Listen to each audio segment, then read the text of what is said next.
વારસાનો વિષય છે. તો સાંસ્કૃતિક વારસાની અંદર જે તમે ઇતિહાસના એનસીઆરટી જીસીઆરટીના પુસ્તકો વાંચ્યા, એમાં પણ ઘણી બધી સાંસ્કૃતિક બાબતો આવી જશે. દાખલા તરીકે ભક્તિ સાહિત્ય છે, શિલ્પો છે, ચિત્રકલા છે, સ્થાપત્ય છે. તો આ બધી પણ આપણું સાંસ્કૃતિક વારસો જ થયો.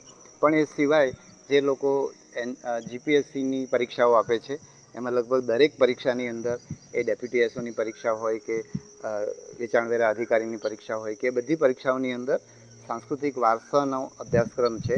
અને એમાં બધા લોકોએ નોટ્સ વગેરે બનાવેલું છે. એ નોટ્સ પણ તમને ઉપયોગી થઈ શકે. પછી ગુજરાત અને ભારતની ભૂગોળ, એની અંદર પણ તમે એનસીઆરટીના પુસ્તકો તમને ઉપયોગી થઈ શકશે. તો આપણે આ મુખ્ય વિષયોની મેં તમને વાત કરી.